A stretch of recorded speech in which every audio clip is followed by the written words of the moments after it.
Welcome to Fearless Mom. We are so excited today to mix things up.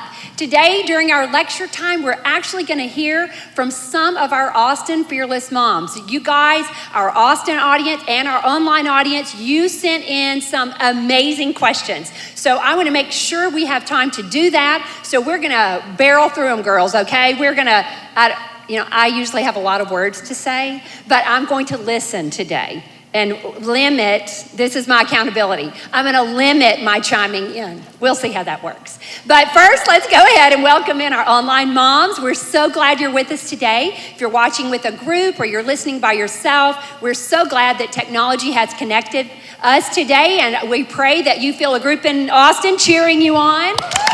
We believe in you. You can do this. And even if you're watching by yourself, we want to remind you that you are not alone. We're with you. So let's pray and get started today. God, I thank you so much for this day. I thank you for technology that allows us to share with so many moms. I thank you, God, for church where we can gather together, where we can seek you, your desire for our lives. I thank you for these brave moms who are willing to share their experiences today. I ask right now, God, that you settle our hearts, settle our minds, and open our eyes and ears so that we can see and hear what you want us to learn today, so that we can be the moms we were created to be. In Jesus' name. And everybody said? Amen. Amen. Now, I want to give a disclaimer for everybody up here, including myself. We're not up here because we parent perfectly, or because we have all the right answers. We're up here, all of us. I'm speaking for you. Are you good with that? We're up here because we believe passionately that God in his infinite wisdom can use everything. Say everything. Everything. He can use everything. Your mistakes, your successes, your failures, your wins, your losses, the good, the bad, and the ugly. All of your experiences he can use for his glory and our good. And so they're willing to share today some insights, some experiences. And let's give them one more hand, okay, for being brave enough to be up here. That's right. Hey, you can hear all these people. They're cheering real loud because they're like, I'm so glad that's not me up there. That's right. You never know. You never know. Yes. Okay, so we're going to jump in and we're going to get started. I'm going to ask each of you just to introduce yourself, tell everybody a little bit about your marriage, your family, and a little bit about yourselves. Sherry, we'll start with you. Hi, my name is Sherry Morrow, and I'm married to Corey, and we have 5 children. And that's right, 5 children. We have a picture. Oh, that's okay, great. 4 boys and then 1 baby girl. So Bear, Waylon, Wesley Worth, and then our little girl is Daisy Diane. And I'm a stay-at-home mom. Awesome. Okay, Deanne. I am Deanne Wilson, and I'm married to Russell Wilson. We are a blended family. We've been married for 18 years. We have a 28-year-old daughter and a 21-year-old son. Amazing. Ashley. And I'm Ashley Horn. I'm married to Matt Horn. We have 3 children, Braden, Logan, and Hadley. Braden's in 5th grade, Logan's in 2nd, and Hadley's in 1st. I'm Julia Fortman. I'm married to Greg. We've been married for 15 years, and we have 3 children. Zach, who is in 6th grade, Will in 4th grade, and the little Spitfire at the end is Emmy in kindergarten. She is an awesome Spitfire. I love the Spitfires at the end. I think we all have one. Yep. Everybody has a Spitfire, a girl Spitfire. We love it. Okay, and Julia, I'm just going to chime in because you were a teacher at my kid's school. She comes from an educational background. So a lot of times, a lot of the information that we share, a lot of the statistics, that comes from Julia. So she adds a lot of the foundation to the truths that we share around here. Okay, Ashley, I'm going to start with you. I'm going to ask a question, and I'm going to tell you the questions that the moms sent in, and then we're going to try to get to as many as we can. You guys sent in amazing questions. We're going to get to as much as we can. If we don't answer them today, then just know we heard them, and we'll get to them this semester at some point. Okay, Ashley, how do you juggle? This is what the mom said. How do you juggle 2 and not lose your mind? I have one, the mom said, trying for a second one. Share secrets for surviving the beginning months of transitioning to 2 kids, or in your case, to 2 kids, to 3 kids. What were some of the things that you did to make it easier? Great question. First of all, you will lose your mind on more than one occasion. The biggest thing I think, actually I have 4 things. I was thinking about the losing your mind. that's just like self-care is not selfish. And so being proactive about it, okay, when you feel it like creeping up, I'm like, ooh, what can I do? I feel this creeping up today. Do I go for a run? Do I exercise? Do I take a bath? Do I make a date night? Just kind of being proactive about make sure I take care of myself and do self-care as I feel it creeping up. And then I say no a lot in those beginning years. Say no to, the only thing I have to do is to keep these little people alive, because everything is gonna creep up on you every day. So self-care, say no. What was the other thing I was thinking? Schedule. Schedule really helped me when they were little. It helped me to see what pockets of time I had where we could get things done, or I could take a nap. And I had one other thing, and I knew this was gonna happen. It'll come back to you in a minute. I'll come back to me. Just say it when it comes back to you. Found it, I remembered. I had a very short to-do list, Like it may say, make the beds and cook dinner, because I had a longer to-do list that I'd have the whole week to do. But that day, what do I have to do today? And that's what I would try to focus on. That is excellent. And then sometimes, like once a month, you would add shave your legs. You know what I mean? Like when I had my second one, I'm like, that became a luxury. Are you kidding me or right now? Or wash my hair. Yeah, wash my hair. I'm like, yeah, okay, whatever. That's what baseball caps are for. Okay, Julia, we're gonna go to you. Can you give some examples of how to teach your child to have a growth mindset? Some examples of positive encouragement, or how to respond when your child didn't perform as well or didn't do as well as you thought he or she could? Sure. So growth mindset, again, is the belief that with effort, you can improve your talents or your skills. And I think if you think about a baby learning to walk, it's the perfect example, because you've never, rarely see a child who after falling 50 times says, you know what, this walking thing isn't for me, I'm gonna stop. They may go a little slower, they may crawl before they go back to walking, but they don't go to kindergarten crawling, they do it. And that's encouraging, because we were all born with this way of thinking, and you have parented to that as well. So you apply that kind of thinking to different things, to academics, to athletics or extracurriculars, to behavior. So for example, when you're praising, you want to focus on the effort, not the outcome. So academic, you get a test score of 95. Wow, you got a 95 on that test. Those vocabulary cards that we worked on together, they really helped. Or if you don't know how they studied, you ask them, what strategies did you use to master that subject matter? Athletically, buddy, I love watching you play. You worked so hard to make those catches. It's so neat to see the practice that you do in the backyard with Daddy, where you jump on the trampoline for hours catching that football to come in and help you be successful in a game. So they connect the practicing in the yard to being successful in the game. A behavioral one. I know you didn't want to take that medicine because it tastes yucky, but you did it.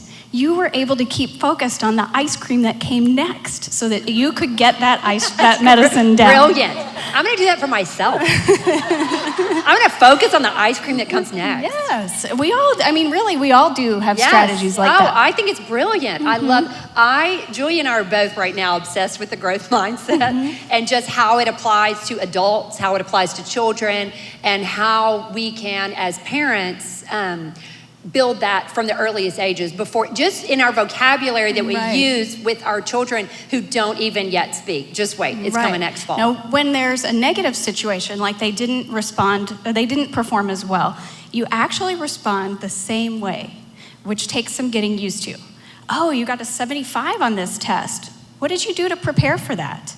How did you get ready? Oh, what did you do differently for this test to prepare than you did for the one where you got a 95? And help them see that if they put more effort in, they can change the outcome. And that gives them hope that they can control the situation and they can make things better. Or athletically, oh, I loved watching you play today. You tried so hard to make those catches. And even though it didn't happen, what do you think was different about how you practice in the backyard with Daddy than in the game?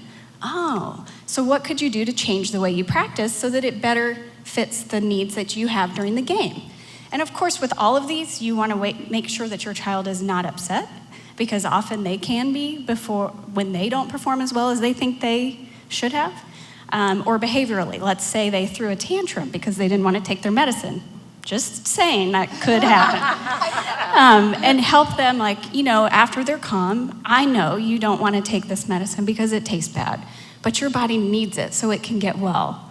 And then you insert something that they have struggled with, that they've been successful with, and help remind them that they have overcome things before. So maybe, at dinner sometimes there's things on your plate you don't like. So how do you get those down? Or we play an Uno game that has blank cards on it, and you can give your own dare, and it's inevitably like eat a piece of frozen broccoli or something like that. So during that game, what did you do to get that down? And help them see that they've done it before, they can do it again. There is a lot of research out there, and this way of thinking, if you don't quite buy into it and you want to read some more about it, the book Mindset by Carol Dweck has a lot of the scientific information about brain neuroplasticity. Over the past few decades, they've learned that our brains really can learn new things up until the very end of our lives. You really can teach an old dog new tricks. So if you want to learn more about that, Angela Duckworth has a book called Grit, and she's come up with a formula for success. That it takes your natural skill times your effort, your natural talent times your effort gives you a skill, and then your skill with the effort that you apply to that at perfecting it gives you your achievement level. So effort is twice as important as what you're naturally born with.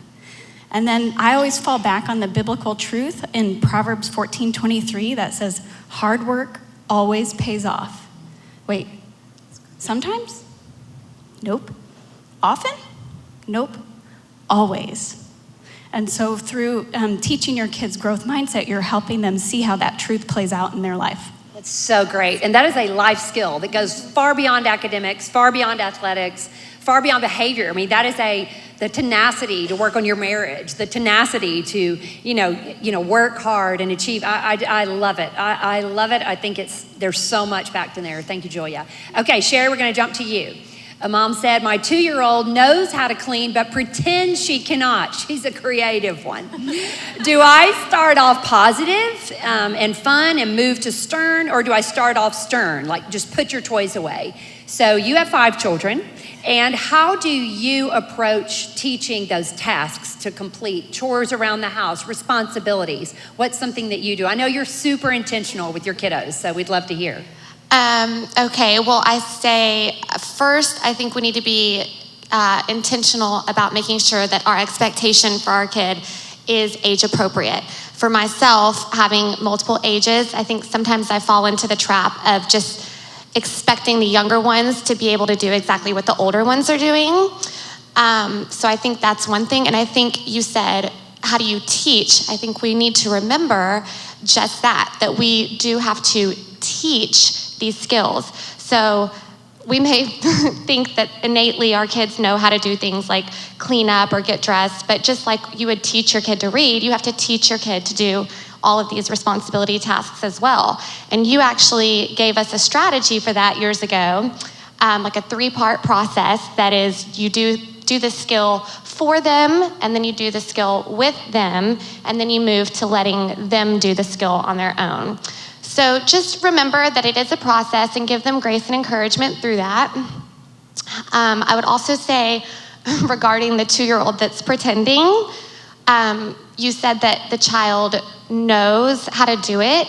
So if you are 100% sure that that child actually is capable of completing the skill, then really pretending not to be able to do it, I think actually falls under the category of being dishonest and being disobedient. So good. It's so true. Yeah, so I think that would have to be addressed. That being said, again, about the age appropriateness, check that, because cleaning up is the example that you were using, and I have an almost 2-year-old, and I think an appropriate expectation for her cleaning up is to clean up a small play area, to pick up all of the toys and to put them into a single basket or toy box. Whereas the older kids, they can, move through the entire house, pick up all the toys, and sort them into the correct toy baskets. So if you're expecting your 2-year-old to do a skill that's maybe not age appropriate, 2-year-olds don't have a whole lot of vocabulary. And so what looks like pretending, you just need to make sure, I think, that it's not actually her feeling overwhelmed, or him or her, who I don't remember. But Also, if there's a task that you're finding on a regular basis that you're struggling with because that child just doesn't like to do it, that may be another reason that they're pretending good chance that they're pretending because they don't like it. I mean, I think we could all do that as adults. And so if that's the case, I think there are some useful strategies. You said, do I use a positive fun tone or a stern tone? I think for sure positive fun tone. I think the more fun you can make these things, the better. Model that it's not so bad cleaning up. We love doing the dishes. This is so fun. So much fun to clean up. That's a really good offer- point, to think about how you model, like what your face says when you're doing dishes or folding laundry or whatever. That's a really good point. And I'm gonna be the first one to tell you I do not do a good job at that, but I can tell you I do. did a that's a cleanup good song. point. Yeah, a cleanup song. But no, so that's make it fun, lots of praise and rewards, even, making games out of things. I know that when we were teaching our twins to clean up, we turned it into a game. Well, I say a game. We would all huddle around in a circle and put our hands in and say, Team Morrow on 3, 1, 2, 3, Team Morrow. And then we would all do this like spin thing and we'd all run and hustle to clean up, and everyone had their own, age appropriate contribution to that. But, so make it fun. And then also, I think if we know that our kids are going to dread a certain task, we can kind of set them up for a win by giving them sort of a countdown and even practice drills is what we do in our house. So if I know, I'm going to use cleaning up as the example since that's what she used. If we know that our child doesn't like to clean up, to say, okay, so in 10 minutes, it's going to be time to clean up. So what are you going to say whenever I say it's time to clean up? Yes, ma'am. Awesome. Yes. What's your face going to look like when you say that? And, they'll show a smile. Yes, that's exactly right. Okay, in 5 minutes, I'm going to tell you it's time to clean up, okay? So tell me, whenever I say it, what are you going to say? Yes, ma'am. Yes, and so you do that. So at this point, they know very clearly what the expectation is, and they've actually practiced the appropriate response. So when you get to it, if they don't do it, it's very clear that they're disobeying because they've proven that they can. Which is a great point, though. It does take longer. It definitely takes longer to teach a 2-year-old to clean up. It's quicker for me to clean up. It's easier for me, and to be honest, there are some days when I'm like, when I was like, my kids are 22 and 24, I don't really do this anymore. But when my kids were young, where I'm like, I'm gonna do it today. You know what, I can't. But then I understood today, for the next several days, I'm gonna take the time to teach them because it is worth it in the long run. So that's a great point to make, that there is a lot of effort that goes into it, but it is worth it in the long run when you see that it's a vital skill. That's a great point to make. And I think that's such a great point too, that it is an investment, and recognize that we're not perfect. I mean, I'm the first one on a Saturday morning to be sleeping in and telling my kids, go find a snack, feed yourself, and they know the expectation is to clean up their trash, to put their pull-ups in the trash, to do their chores. But so often I wake up on a Saturday morning and I see a dirty pull-up there, I see trash and crumbs. And I'd love to say that I am super consistent, but on Saturday mornings, I'm tired. And so a lot of times I just pick it up and just go, oh my gosh, you're failing, And you know what, am I ruining my kids? Probably not. We have 18 years, so I'm, maybe I'm delaying the process a little, but eventually, hopefully. But you're trying not to lose your mind. Yeah. Like the first question. No, that's already gone. That done left the building a long time ago. No, but I would say one more strategy that I want to point out is, I read about this. This is something that they do in Africa, actually, where they don't keep track. They don't have actual clocks to keep track of time, but they use the when and then strategy. So if you know that your child doesn't like to clean up, or doesn't like to take a bath, or doesn't like, getting dressed, whatever the task is, then you put on the back side of that something that they do enjoy. For example, if you know that they like going outside to play, or they like eating lunch, then you would say, okay, so when you're done cleaning up, we're gonna go out inside and play. Or when you're done cleaning up, then we're gonna eat lunch. So I think that can be helpful too. So when and then, I love that. It's a reward system. I love that. I love it. Okay, Deanne, this one's for you. So this is from a stepmom. If your husband allows you to parent and discipline his kids as a stepmom, should I proceed to do this, or should I avoid always being the, quote, mean one? The kids are 15 and 23, but the 15-year-old comes home every other weekend. So you are in a blended family, And so we'd love to hear how you handle discipline. What worked for you? Well, I think the short answer is yes. Certainly, I do think that it's important when you go into a marriage and you have a blended family, whether one spouse has children or both of them, you are walking into a situation where conversations need to be had on what the expectations are. But I think real important to note here is that discipline, in fact, should not equal the mean one. I think discipline Great is point. absolutely That's good, yeah. a necessary tool that obviously we talk about in Fearless Mom. Discipline is something that we can use as a tool to guide and direct and to help create and raise children that are strong, independent, competent children, but also who God created them to be. So it's the vision. And then I became a stepmom when Reed was 4, Kaylee was 11, and just that situation is a little complicated in itself. But I was the stepmom. Reed's mom is very involved, so I wasn't needed to be in that role and to play the mom. However, Russell on the other side, he adopted Kaylee, so he became her father. So her biological father is out of the picture.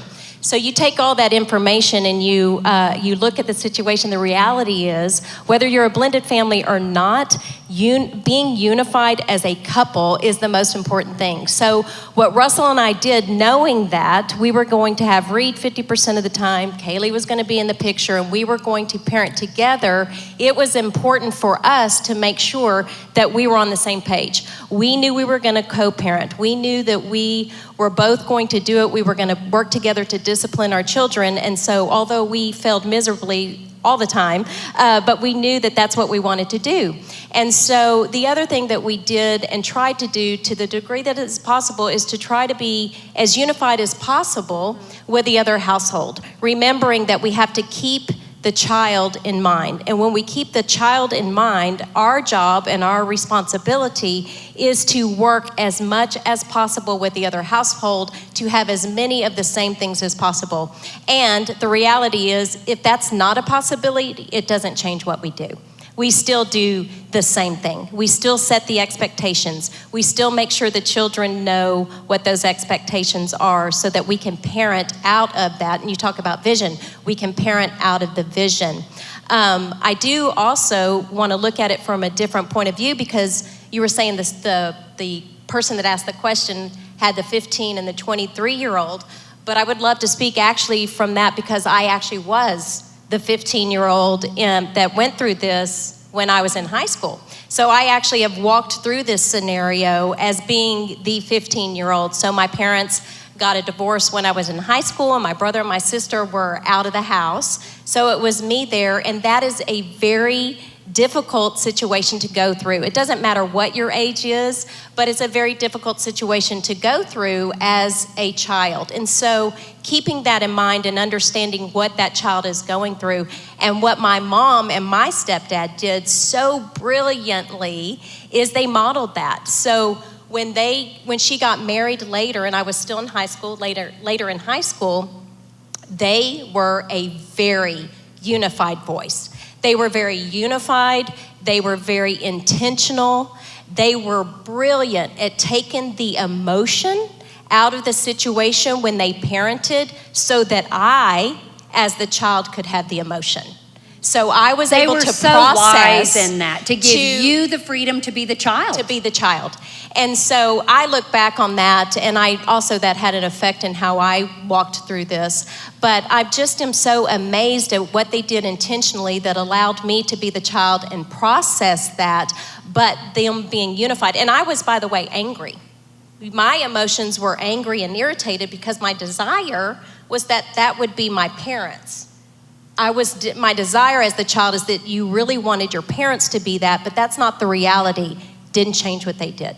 It didn't change what they did. And now I'm 54, and I look back on that, and I'm just like, wow, what they did, the consistency, the intentionality, the taking out the emotion was so powerful, and it's foundational in us as a family for generations. It's been amazing. So valuable. Yes, what a legacy that you were able to use that. That's amazing. Okay, Ashley, we're going to go back to you.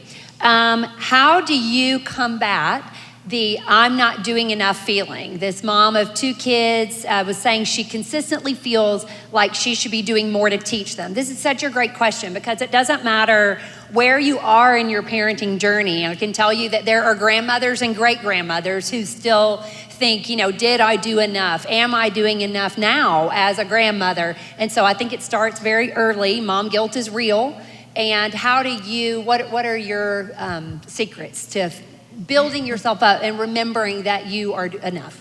Yeah, it's so good because it will always be. When they're 2 years old, you're going to compare yourself to, everybody else or what you are doing. You only do table time or toddler time 1 day a week, but they're going 3 days a week, And just that whole thread through your mom journey will be that comparison will be the thief of steal your joy. And so you don't want that. And when they get older, it's my kids are doing karate, sign language, Mandarin, and, playing football on Sundays. It's going to always be something. So it's looking at your capacity. For me, it's looking at my capacity. I'm actually, confession, in that rut right now. I've been really good about keeping our schedule simple, but I've allowed this semester to creep up on me and add an extracurricular. I have 3 children, and usually, with 3 children, I let them each do one sport, and now we've added in a layer of piano and a layer of guitar. Well, now you have 2 practices a week, a game, and 3 lessons. And so I've realized, my capacity needs to come back a little bit this way. So it's a constant pendulum swing. Every season, I'm gonna check it, readjust, and plan better for the future. But it is, and just being intentional with the time that I've given. I remember when they were little, it was when we go to the park, it was talking about, all the little things God made, just trying to teach them to be intentional with the time that I have with them.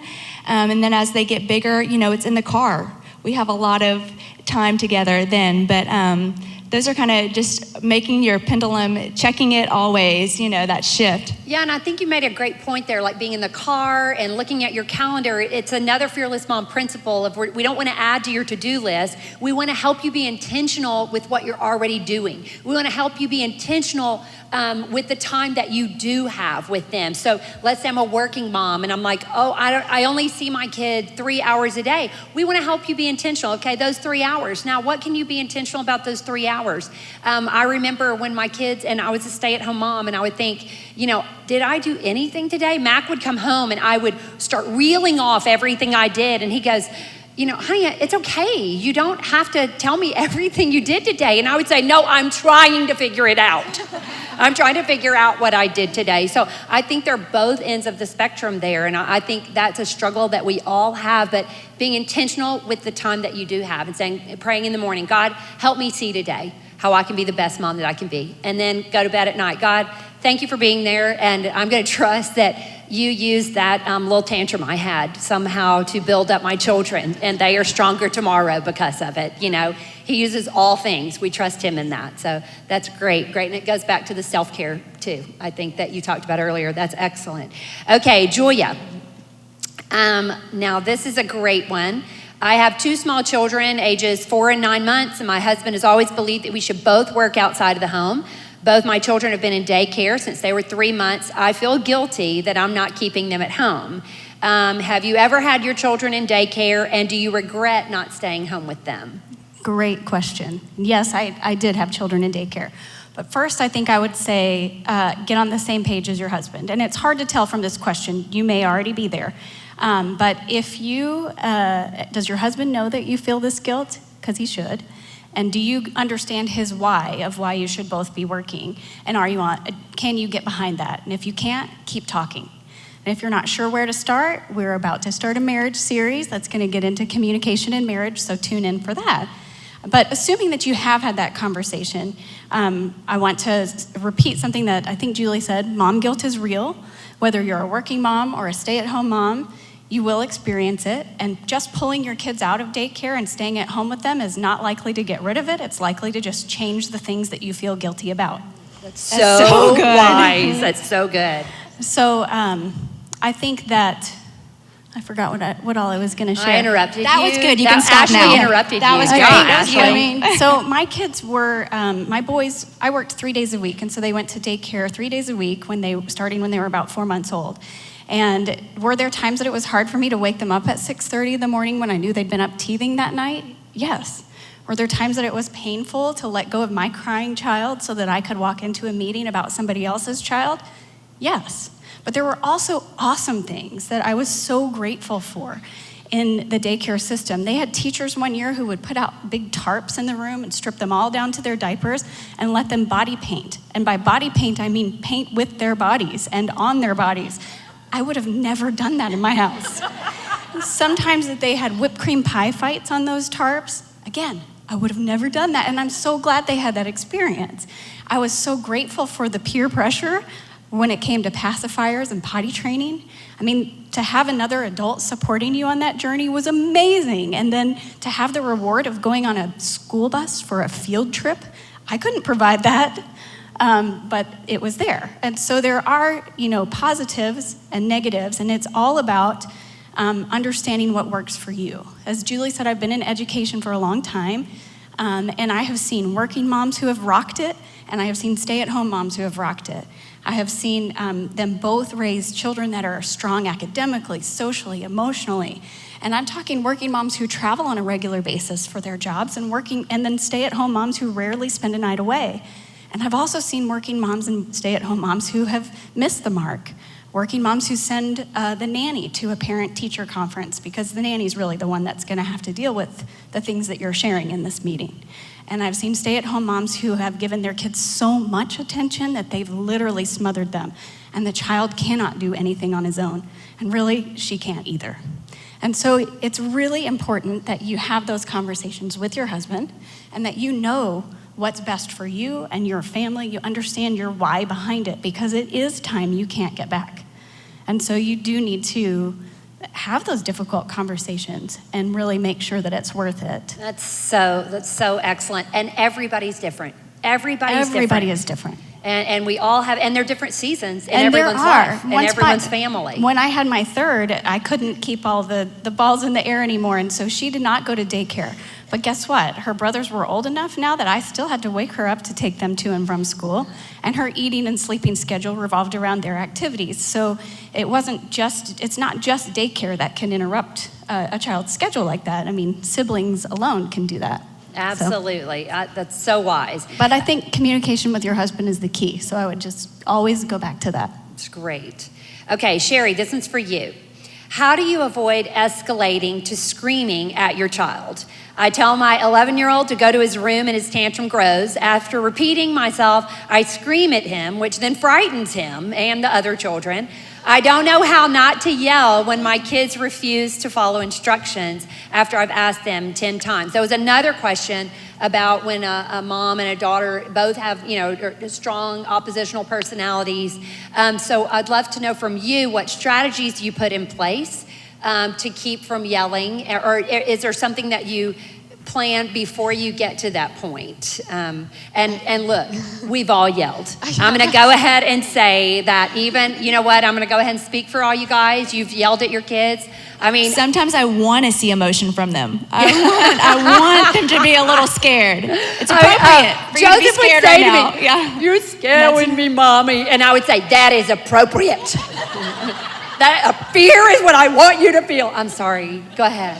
No, that was Sherry actually is now going to give this brilliant answer, and I'm going to feel like I feel exactly the same way. In fact, that's what I was going to say. Is how do you avoid? And I was going to say, most of the time I don't avoid. I mean, I can tell you, probably what we should do and kind of maybe what might be going on. But we all can fall into that, so don't feel bad about it.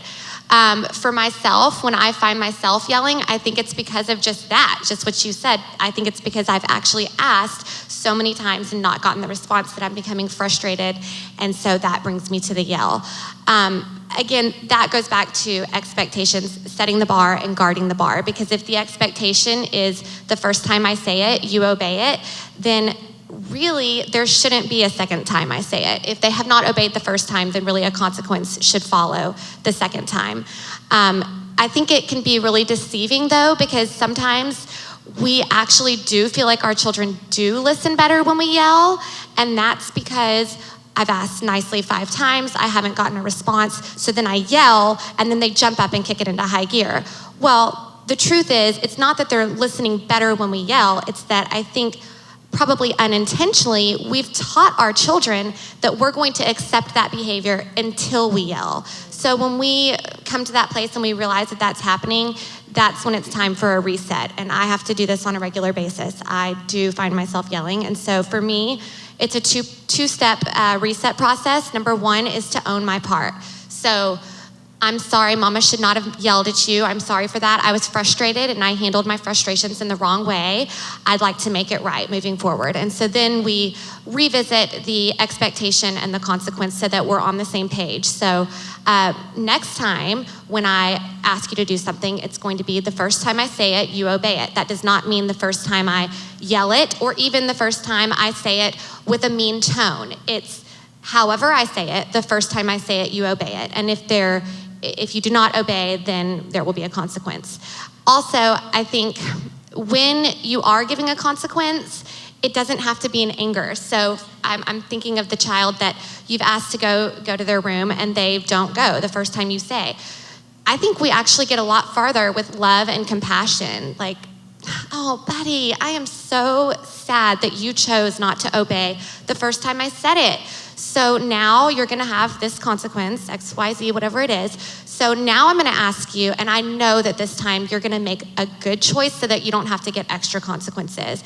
And then you ask again. And if you may have to just pile consequence on consequence on consequence on consequence, but that just goes back to rinsing and repeating and just digging your heels in and not giving up, because it can be really hard, I know. And can you give us an example real quick about what you mean by consequence? Like, so you have 5 and they all have different personalities. So what would you say when you say go to your room and the child doesn't go?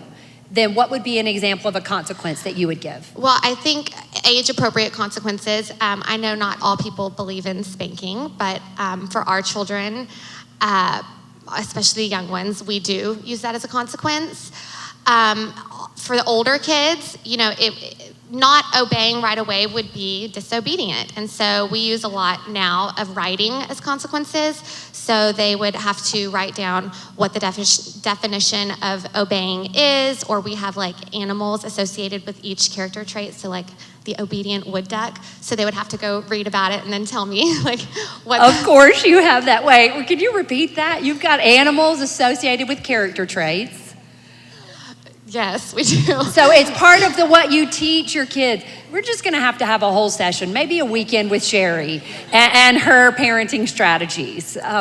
It's brilliant. And I've heard her kids, she's trained them, and they can repeat the character traits. And when they do something well, she uses it with positive and negative.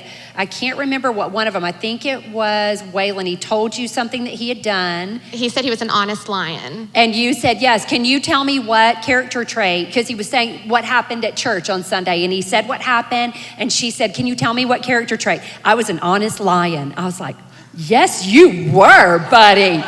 How empowering was that? That's amazing. We may have to get you to write all those down. It's amazing. Okay, so Deanna, I'm going to go to you now and poke myself in my eye with my glasses. Okay. So this one, how do I parent through an unwanted divorce when kids have a hard time emotionally, but so do you? We also got a question about a mom who is dealing with a child who has an illness. And so the mom is dealing with being sad for the child and then helping the child process the sadness as well. So if we combine the two and go, how do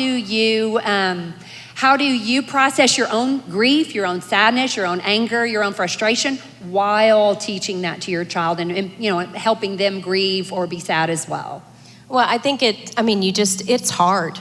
Divorce is hard. Watching your child go through something is hard. I think that's one of the hardest things that we can do as parents is to watch your children and know that your children are going through something and to be available to them. I think in a divorce, whether or not it's something that you wanted, whether it's something you didn't want, just on itself, it's a very difficult process to go through. And then you add kids into the picture. Emotionally, it's very, very difficult. But I think if there's anything that you would remember about me saying today, I think it is so important, I'm pretty passionate about it, is that we cannot allow our kids to be our sounding board.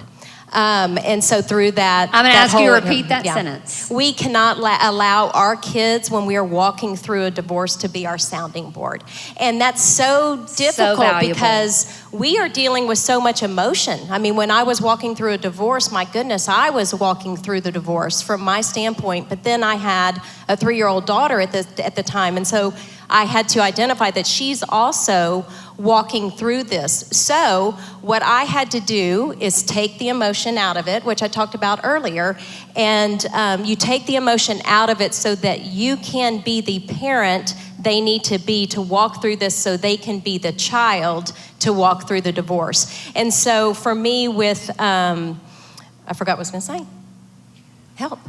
I don't know. I mean, I could say some words, but I don't know if it would be what you were going to say. It's probably. It No, probably but could I be. think that is so critical to allow the child to be the child and you be the parent, which is difficult. So who was your sounding board? Is that where you were Well, going? yes. Thank you. You're welcome. So How did you know she that? did it, Julie. Way to go, Julia. Thank you. Thank you. Julia Fortman knows all, FYI. It's so awesome. No, but I did have sounding boards. I had a counselor. I went to counseling. I had incredible parents that walked through it with me. I had friends that would speak into me and allow me to vent and help me to heal through this process. And so that was my outlet. That was what I needed to do for me to start healing in a way that was healthy as possible. And then it would allow me to parent Kaylee and allow her to be the child through that. So there were certain things in our situation where every situation is different, but for mine, there were court documents and proceedings that actually said that Kaylee could no longer be with her biological father because of choices he'd made. He had failed a drug test. And so legally, I was not able to give her to him for her protection. And so I had to have conversations with her. And so through all of that process, I would give her age-appropriate information that allowed her to process it without emotion from my standpoint, so she could process it with emotion from her standpoint and be able to ask questions that she wants to ask and process, and then I answered just enough to satisfy the answer. And so I think that's important. The same thing with the health issue. I think that you hear them, you identify with them, you listen to them.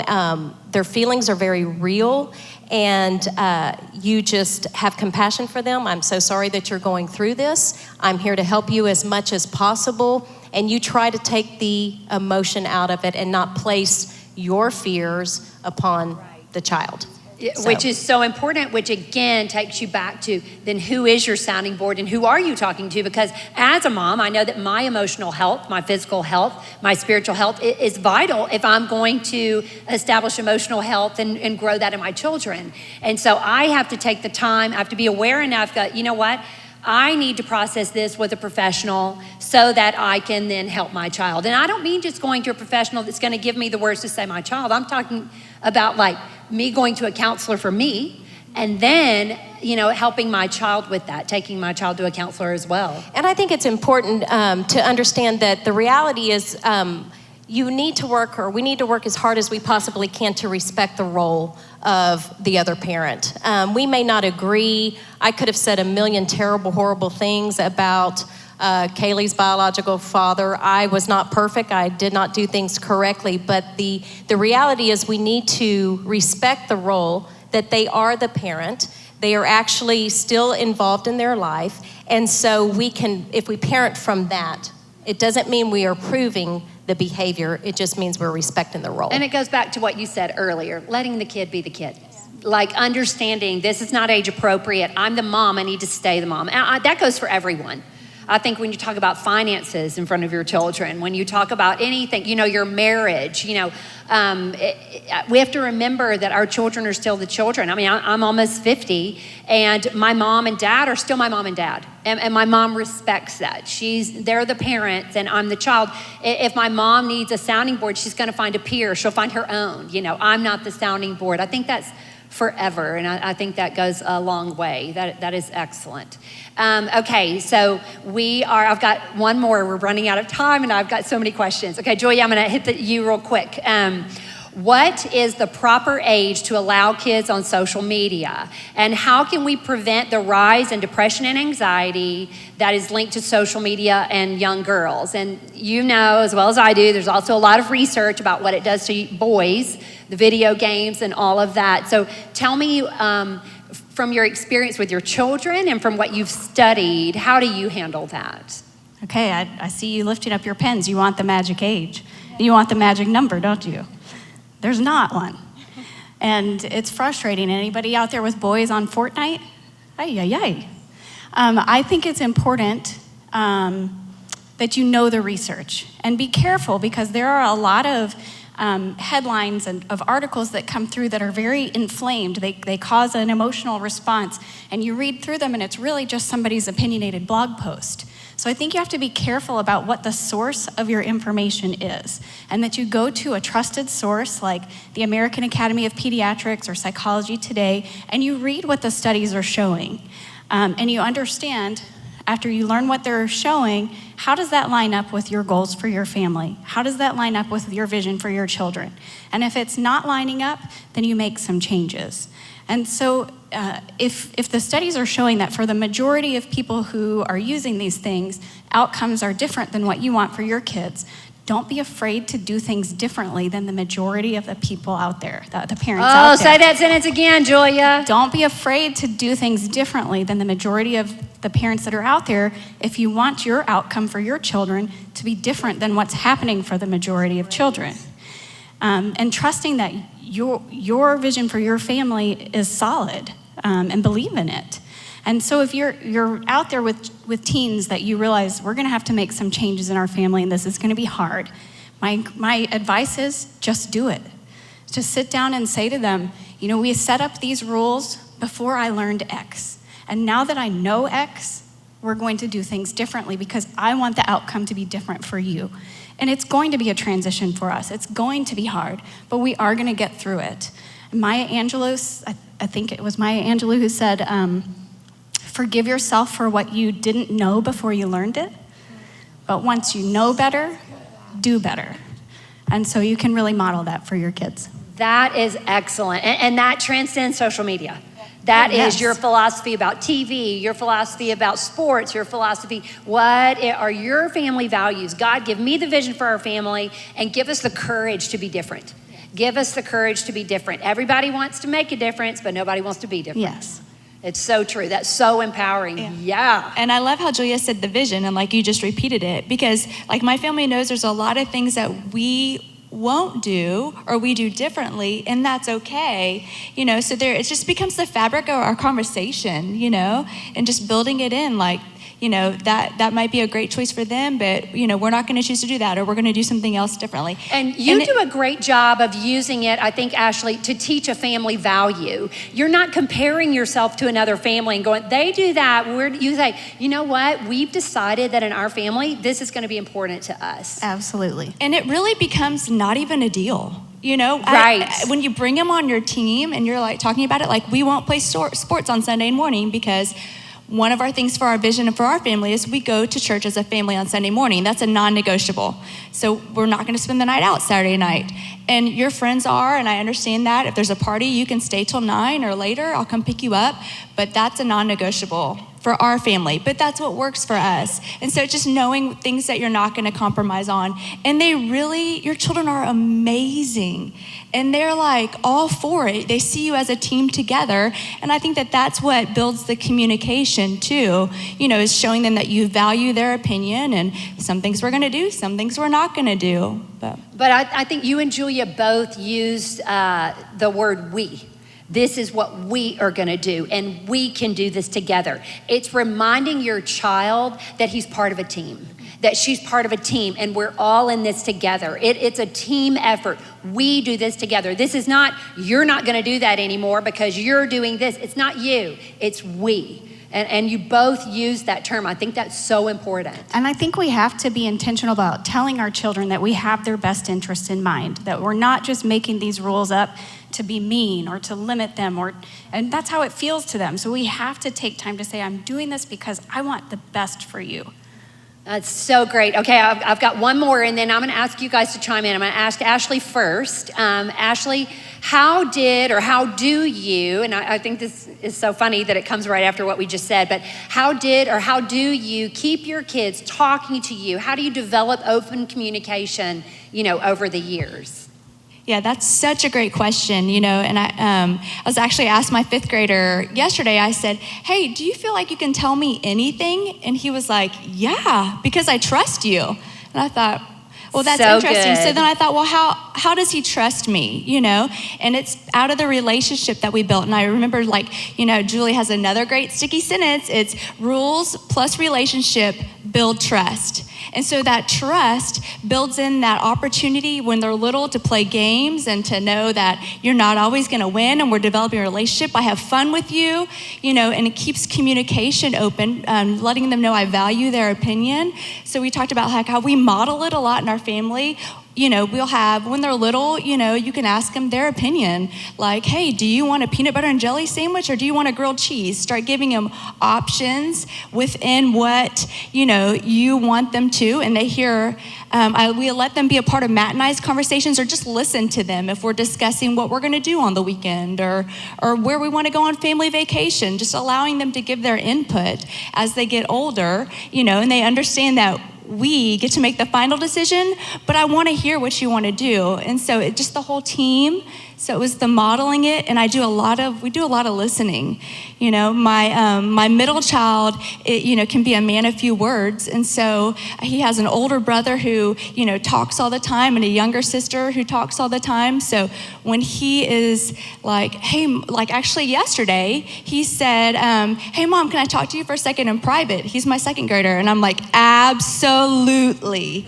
I go into his room, and all he wanted to do was talk about his day. So it may come once a month. I love, though, that he knew enough to say, can we talk in private? Because the other two would have been chiming in. He wanted your full attention. Yes. I love that. And it makes me realize, each one of my children is going to communicate to me differently. And so understanding how they communicate for him, when he's ready to communicate, I need to be ready and available to listen. And so just being able to listen to them all, I think all of those things have helped us keep, healthy communication within our family. Having a 5th grader that feels comfortable enough to tell us everything, and I know there'll be bumps and seasons in the road where we'll need to readjust, but I think that builds it in. Well, I think also building that trust is telling them the good and the bad, or where they miss the mark. And so when they know that you're going to tell them that and hold them to the rules and accountable and all of those things that you do, slowly the trust just continues to build because they know you're going to speak truth. You're not going to always be saying, oh my gosh, you did amazing, or you're so awesome, when they're not. I mean, they miss the mark. And so I think it's important to let them know the wins and where they can improve so that the trust is actually built along the way. So good. It's a lot of the conversation like, hey, how did that make you feel? What would you do differently next time? How did that make them feel? All of those just questions after you listen or threaded through the conversation, you just get them thinking, and that's empowering to them. I totally agree. Sherry, your kids are younger. And so tell me what you're doing now, because you're intentional about everything you do. Tell me what you're doing now to build that trust, because you've got them across the board.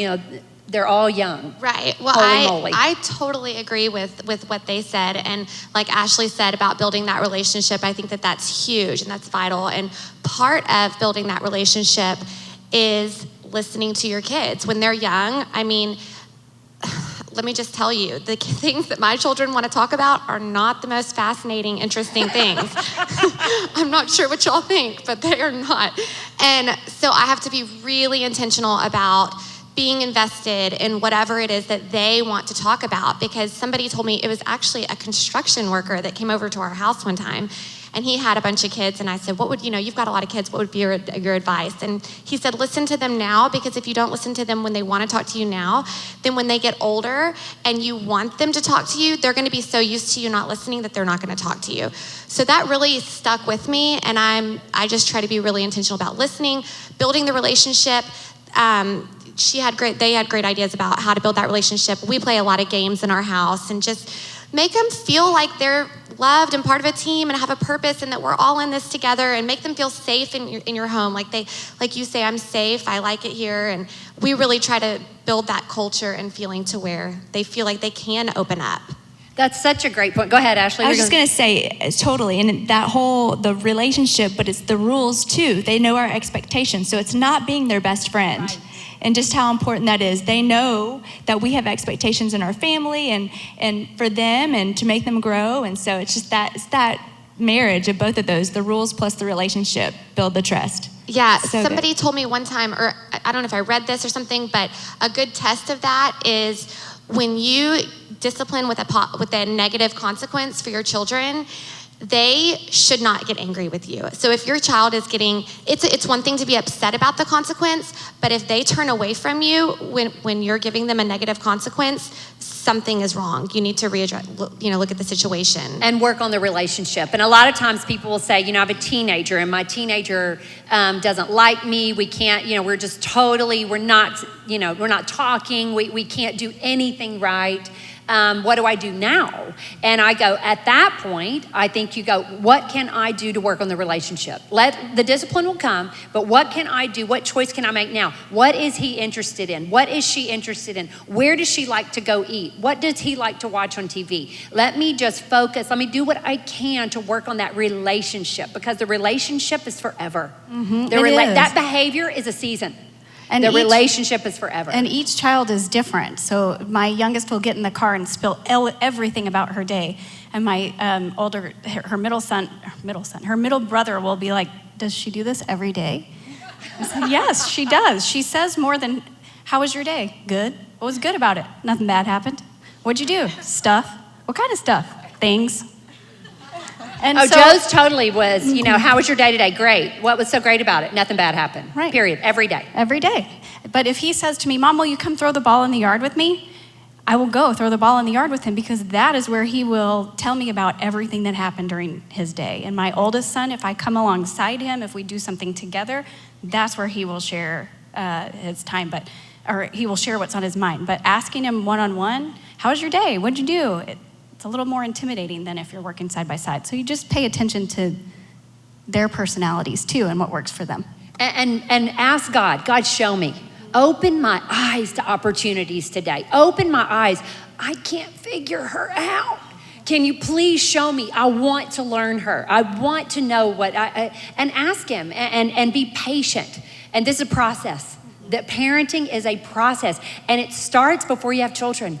It starts before you have children. You begin setting the tone in your home. You develop the culture in your home. Actually, perhaps even before you get married, you said, what kind of home do I want? What kind of man do I want to marry? Now you're married. What kind of culture, what feeling do I want in my home? I'm home, I'm safe, I like it here. The discipline is necessary. The games are necessary. Understanding your children, necessary. Being on the same page with your spouse, all of it's necessary. It's overwhelming. You're like, I don't know if I can do all that. You can. You can do all of it one day at a time. One choice at a time. You can do it. If God commands you, if he calls you to it, he will equip you for it. He will give you what you need. Is it overwhelming? Of course it is. If you're not overwhelmed, you're not really looking at your responsibility. Because what do we say in here? The appropriate response when you consider motherhood is to vomit in your mouth a little bit. And you swallow it and you keep going. And you go, today is a new day. Today I will just work on the relationship with my child. Today I will just work on the relationship with my husband. Today, I will just work on my relationship with God. Today, what's your one thing? That today I can do one thing. I can do one thing. Tomorrow I'll shower.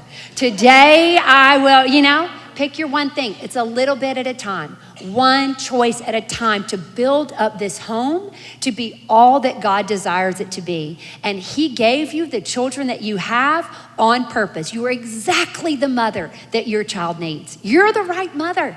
And he's going to show that to you when you trust him. And these moms, look, I'm certain that I know I have at some point gone, what is happening?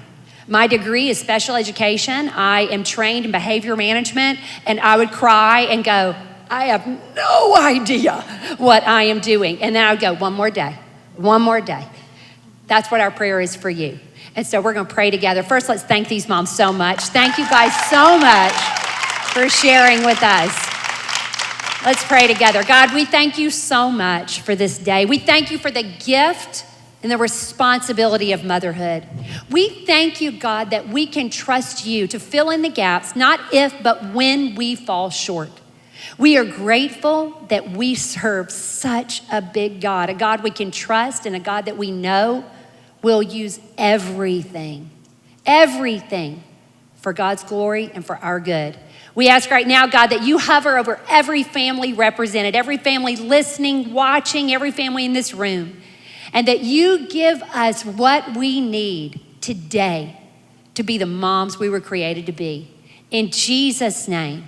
And everybody said, amen. Amen. And let's give Julie a big hand for facilitating our conversation. Thank you, Julia. Thank you. You're welcome. You're welcome. Well, that was a lot to take in. And so we're going to take a few minutes to process it all and to think about what we've just heard from everyone that was up here. In your spirals, you will see there's a cute page where there are some bubbles with some sentence starters if you want to organize your thoughts like that. Or you can flip to the next page where there's some blank space for a self-reflection. And if you're watching online or you forgot your spirals, just remember you can grab anything that you have handy to write on. Don't let the materials keep you from, a lack of materials keep you from this time to reflect. So as the music comes on, just a reminder, we will stop to think and pray, asking God to show us things as they really are. We will evaluate ourselves, our thoughts, our feelings, our behaviors. Then we'll make a list. What did you hear today that you want to implement? We'll write that down. What did you hear that you don't want to forget that you want to write down? And then we will commit to the fight, to actually putting these things into place when we walk out of these doors and get back into our lives. So when the music comes on, you'll have about 2 minutes. And if you're watching online or with a group, have somebody set that 2-minute timer for you so that you know when to stop. If you will, bow your heads with me. Heavenly Father, thank you so much for today. Thank you for the moms who courageously submitted their questions, sharing what was weighing on their hearts. Thank you for the moms that were up here sharing their advice and their wisdom, not because they did it all right, but just so that someone can learn from what they've done. God, in these next 2 minutes, please calm our hearts. Please settle our minds so that we can see things as they really are and we can find the things that we want to implement so that we can become more of the moms you've called us to be and we can raise our children so that they're ready for the plans that you have for them. I ask all this in the name of your son, Jesus. Amen.